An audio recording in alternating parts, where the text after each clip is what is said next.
But right now, we're jumping into a topic which is a bit of a hit or miss one for the college grads out there in your life. Of course, it's a tough job environment to be graduating into right now with the highest unemployment rate we've seen in decades. But when you look at what you can do to make things go well if you do have a job, the question becomes, how do you blend into an office and stand out if you're working from home?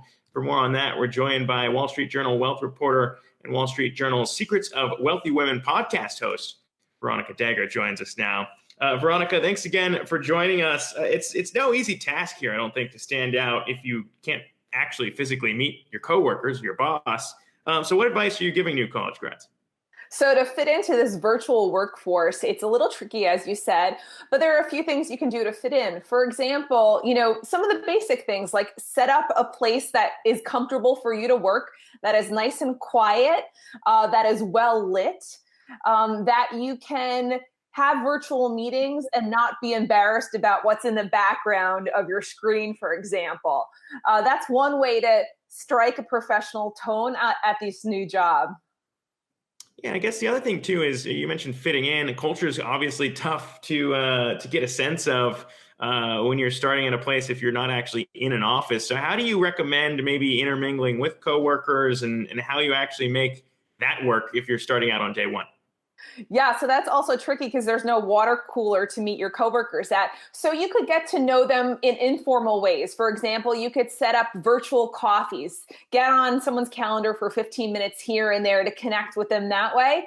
Another way is to join, there's some really fun Slack channels. For example, I'm on a dog a day Slack channel at work, and that helps me meet coworkers in a fun and more casual way. Another thing is to get familiar with people's LinkedIn profiles, not in like a stalky way, but kind of check out their background, see where they went to school, see what their interests and their hobbies, what are their charitable activities. And that's another way you can kind of connect with them in a more casual way. And it can be a conversation starter to create some of those relationships. Yeah, and I mean, obviously, it's been a while since I entered the workforce, but when I think about maybe the toughest thing that might present itself out there is kind of managing expectations. If you haven't met your boss, don't really know what the real world's like if you're just graduating from college. What are recommendations on maybe managing expectations, making sure that you're actually performing and hopefully outperforming? Yes, it's tricky. So very early on, communicate with your boss.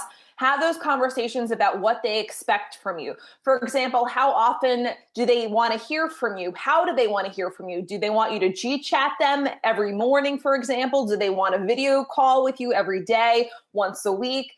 Do they prefer email? Do they prefer Slack, for example? Set also short and long-term goals with your manager because you want to make sure you're helping them advance their goals. Of course, you want to achieve what you want to achieve, but you want to make sure you're in line with their priorities early on. You also want to make sure you know what decisions you can make on your own and what kind of decisions you need their approval for. That's not something you want to do on a trial and error basis, especially in a virtual environment when you can't have a conversation in person to get a sense of that person's body language and what's really priority to them. Yeah, it's so tough out there. It's so hard to go through 4 years of school, get out, graduate into a tough environment, now have to work at being good at work. It's all harder out there for the class of 2020. But Veronica Dagher from the Wall Street Journal, appreciate you sharing the tips for a lot of those grads out there to keep in mind. Thanks for having me, Zack. Hey investors, Zack Guzman here. Are you interested in learning more about the markets and getting the latest financial news? Well, then click right here to subscribe to our Yahoo Finance YouTube channel. Get the latest up-to-the-minute market analysis, big interviews in the world of finance, and information on how to manage your money every day wherever you are.